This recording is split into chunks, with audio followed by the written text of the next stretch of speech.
So welcome everyone. My name is Jody Colegrove and I'm with Quantum Techniques, and I like to do this class once a month and just kind of come up with subjects that I find are very helpful in taking care of our health and happiness.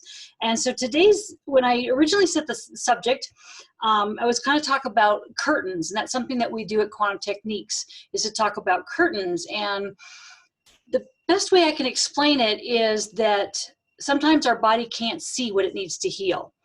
So as we've been going through this pandemic and staying at home and taking care of our health and learning, what do we need to do to shift ourselves so that we are in a better space to stay as healthy as possible, I really felt like, part of curtains sometimes that people have are beliefs and emotions that can block our healing and not allow our immune system to be very robust and healthy. So I kind of shifted a little bit and kind of said, okay, so how confident do you feel in your immune system now that we've gone through this whole pandemic? And so I wanted to kind of offer some things as I have tested quite a few people in regards to this whole time. What has come up for people in regards to blocking their immune system and not allowing people to have a real robust immune system? And when we know what's impacting our immune system, that helps us know how we can take care of it better. And I think it's also good to know, what is it that's preventing me from not getting well or not being in a healing state? And so it's and this was kind of like a jumping off point to be able to know, what's impacting you. So it may give you some ideas. And that's what I would, love to know, is to what ideas do you have that is really helping you take care of your health? So thank you everyone for coming. And so we've got it recorded so you can listen to it again if you need to, or share it with people. So thanks. So, so what I do at Quantum Techniques is I'm a practitioner, and we do muscle testing, and I work with people all over the world, helping them determine why they're having a health issue and what they can do about it. So whether it's digestive issues, whether it's sleep issues, whether it's weight loss, whether it's, not living up to your full potential, all of that is kind of, people call us with, whatever they're dealing with, and we find out what is the physical component of that, whether it's toxins and pathogens that are getting in the way, and also beliefs, and the non-physical, which is kind of like the beliefs and emotions and intentions that are keeping them in a non-healing state. So that's what we do over the phone. And then we record all the calls so that you can listen to it again. And a lot of times people do listen to it again in order to redo the healing or what they have an issue. So a lot of times if they call in about a digestive issue, then they record it or keep that recording as a digestive, and they can listen to it again. So what have, I said I was going to share 3 key beliefs that are keeping the immune system low and not allowing it to be strong. So the first one that we deal with most in Quantum Techniques and people with all of health issues is, I don't feel safe in this world. And it's two ways. I don't feel safe. Okay, so there's something that's happened to me, some trauma, some issue that's made me not feel safe, and so I don't have a robust immune system because of that. So things that have particularly, let's say, impacted me is, I didn't feel, I got to my parents' house to check on them and things like that, and I noticed that I started cleaning the chairs, and it's like I had this issue of wanting to make sure, okay, I know that surface is clean, or that cleaning the countertops and the refrigerator handles, and I was like, oh, I bet I'm doing this because I'm wanting to make sure that I feel safe in my environment. And so being aware of why you do something, I think, is really important. And so that's how it specifically manifested in my life. Another thing that's kind of personal, for me, that this may help you, is a lot of times I react to smells in my environment more than other people. Now that could be because of having, some dental work. And so when you use anesthesia in this area, the cranial nerves are in that area and they impact that. And so they will weaken that and make you more sensitive to inhalants and things like that. But it also, for me specifically, is that by being on alert, you're kind of like almost like a hypersensitive a little bit. And so you me being aware of inhalants is like my body's first alarm system to say, are you safe? And so it's something that I've personally worked on and struggled with to get that to not be my alarm system. And so just kind of wanting you to check in with your body and saying, what is your alarm system that goes off that, is something that's always kind of tripping you up, that's getting you to say, I don't feel safe. And so it's just kind of food for thought. So besides I'm not feeling safe, it's the world is not safe. And so we can all kind of relate to that, is from what we're seeing with the riots and things like that, is that feeling like maybe the world is not safe, or our foundation that we have is not as strong as we felt. And so what we need to do is we need to find something that makes us feel that. And for me, it's, Jesus Christ and my relationship with God. And so a lot of times when we work with clients, it's, the divine. We find out, what is it that is your personal understanding that is your basis of feeling safe in this world. And we work with that. And sometimes people need a representation. They need a symbol. They need a color. They need something that helps them know, yep, this is where I feel secure. I don't have it with me because I'm not at home, but I have this really neat statue, and it's of a hand, and this little girl is curled up in the hand. And it's an example of just basically saying that when I don't feel safe, I can curl up in God's love, or in clear, however you see it, as the universe of the divine, and feel safe. So it's a good visual representation of how we need to find something that feels secure. One thing that I've worked with my son on is, we used to sing that song that would say, I built this house upon the rock. When the rains came down, I felt secure. And so it's that kind of that visualization of I've got a rock to stand on. And so it's important that when we go through world situations that we have a rock that we can stand on, so that that belief doesn't get into our system and affect us at our immune system in many different ways and impact our health. So the third belief is I deserve to suffer. This one can be a little bit strange, but it can manifest itself in many ways. Sometimes if someone is sick, like a relative or something like that, or someone has passed away, we feel like, well, why didn't it happen to me? I deserve, did I do everything I should have for that person? And so we feel like I deserve to suffer because they are not in a healthy spot. And so we need to be aware that that's sometimes a tape or a belief that we give ourselves that really doesn't help us thrive in this world. There's a couple others that I have found to be kind of profound through this time. And one is that my life was made for pleasure, but I choose to suffer. And so it's kind of that same idea, is that if I'm not having health issues, or I'm in a better position, or have a good job still through all this, and I see other people suffering, then I need to suffer to tap in to make them feel better. And it's kind of a game we kind of play in our heads. And so it's better for us to kind of stop and give them love.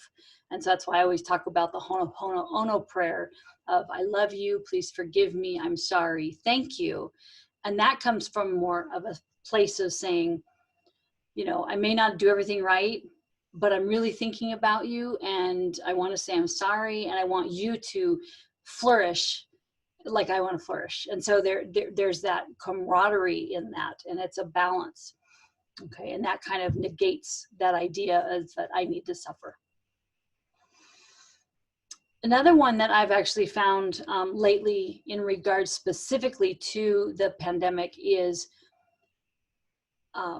because we're trying to social distance and protect ourselves, however that is for each person, there's a sense of, when I'm clearing people, at the top of their head, they're not allowing God's love and divinity in. It's like they're trying to separate themselves from God's love and divinity. And I've pulled it up on everybody I've tested. So it's really definitely one of those things that's kind of, we want to make sure it doesn't take root during this time, and we clear that. And so just being aware that you do need to create that kind of connection however you see that, because it's really important to stay connected to the divine through this. So kind of some other things. So emotions, the two emotions that I've found the most in this time and affecting people's immune systems is obviously fear. Fear of, am I going to get this? Are my family members going to get this? What will happen? What will happen with the world? You know, then now if we have fear with the riots and stuff like that, just that over fear. And so it's really important to be aware that I am feeling fear, you know, and false evidence appearing real is, you know, a lot of times what they say, you know, the acronym of what fear is. And you have to really work on it. I mean, I have to admit, I struggled, I think, a little bit. I didn't struggle so much during the pandemic, but this time with the riots and stuff like that, I've struggled a little bit more. And so it's just a matter of setting a good limit and saying, okay, what is not serving me? What is creating that fear that's continuing to drive that? And so it may be, you know, watching the news too much. It may be on Facebook too much. It may be that, okay, I need to pull back and make sure I can stay connected to the divine. And so just being an observer. And I think that's the thing that QT has really taught me through this whole thing. And I really noticed it last week when something happened and I just noticed myself kind of pull back and observe. And it was like, instead of reacting, I responded. And I think that's so important for us to remember. And it takes a practice. I mean, I would not be like that a couple of years, or actually many years ago. But so I think that's important to remember, to be aware of looking at the environment, seeing how you're responding to it, and figure out how you want to respond and how you're reacting, and just being aware of that. And that's a lot of times Guy Finley calls that miro. In other words, you're looking through a window, but it's also a mirror, and finding out how am I reacting to that, and being aware of that. So those are kind of just all ideas that kind of help you kind of think through your situation. So with the emotion of fear, I think it's really important to surrender it and just say, you know, I'm feeling this way. And I think that's where, again, that Ho'oponopono prayer is so helpful, because it's saying, you know, I forgive myself for feeling this. And, you know, I love you. Please forgive me. I'm sorry. Thank you. And so you're having a sense of being aware of where you're at and wanting to clear that. The second emotion is overwhelm. You know, with just everything going on, it's like, well, where do I start? You know, and so there's just so many subjects that are kind of, we're balancing. And so that's another emotion that can really kind of take us down, where we just almost check out. And so it's a definite balance between reacting versus responding, and then not feeling overwhelmed. So those are the two emotions that have come up the most for the clients that I've worked with, that can impact the immune system and not let it be as robust as possible. I think another emotion is anger. You know, that has really, when this first pandemic started, I kind of, you know, stepped back and said, wow, there's just so much anger in the world. This is a good opportunity for us to let this go and to shed it, and to be able to heal.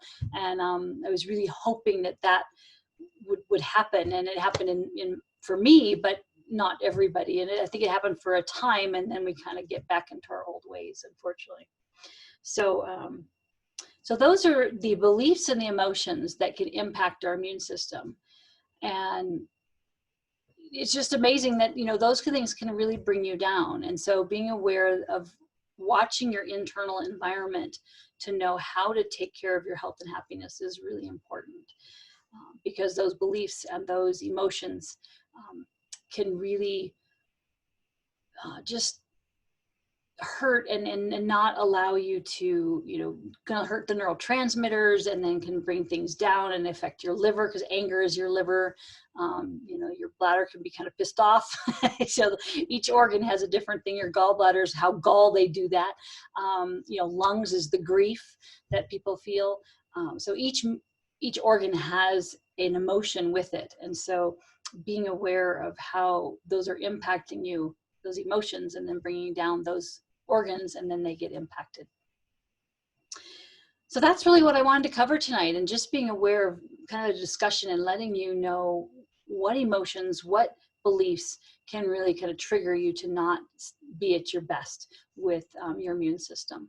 And so, I open it up for questions. If you guys have, any questions you have for me in regards to this time, I'm welcome for that. I think you can just unmute yourself if you have a question. And if not, that's good too. We just wanting you to kind of, like I said, check in with yourself and just being aware of how you're feeling. So, yeah. And I do, like I said, I do this once a month. And so each time I have a topic that I do. Next month I'm going to cover, getting bit by mosquitoes.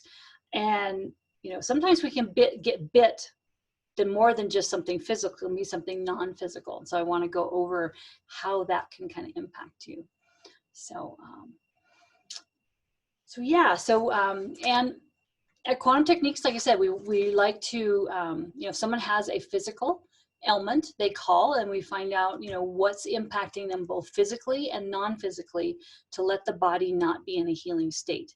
And we just test over the phone using muscle testing, and then give you what we call an acupressure code at the end that you read or touch, whichever's you like.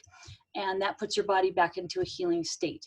And it works for everything from liking cookie dough ice cream too much to MS and fibromyalgia and the gamut all in between. I really like it because everybody has a different body, and it's like being a detective. And so you're always going on and finding out what's impacting somebody's body. So it helps answer the question why. And I think that's deep in my heart, is wanting to get answers to, why did this happen, or what can I do about this? And so that's what Quantum Techniques answers. So it's fascinating, and it's a great modality I love to share with more people. So great. So thank you everyone for coming, and I appreciate it. And I just hope that you have a blessed rest of the day, and a blessed evening, and that those emotions that you're dealing with you're able to be aware of them and to know how to let them go. We always have the trauma sequence that you can clear those. I think that if you had those emotions, that's what I would do. I would do the tapping sequence for the trauma. And let me just do that real quick if I can find. I'm trying to think of where I would have that real quick. If I have it. You'd think I'd have this at my fingertips, wouldn't you? All right, let's see if it's on here. I do. Cool. Okay, so let's just run through it. If any of these emotions resonated with you and we want to clear them, this is how you do it. So we do the start of the eyebrow. So we do eyebrow. Okay, and then we do, and I really mess up on this, Bill, bear with me. I have index finger. And then we have little finger. We have side of hand, eyebrow, under the eye, and then we have middle finger, side of hand, then we have index finger, outside of eye, underarm, and the collarbone. And so you can run through that as many times as needed in order to let go of those emotions. And again, like I said, the Ho'oponopono prayer works really well. I love you. Please forgive me. I'm sorry. Thank you. So those are all ways to kind of get clear those emotions. And Ellen, thanks for joining at the very end. We're just about ready to wrap up, but we will have, I will be able to, I think, replay this, but in a couple days. So if you do want to send me your email so I can send it to you, you can, it's jody@quantumtechniques.com, and I can send you the link to that. So blessings for everyone, and thank you for joining, and I hope you have a blessed rest of the evening. All right, bye.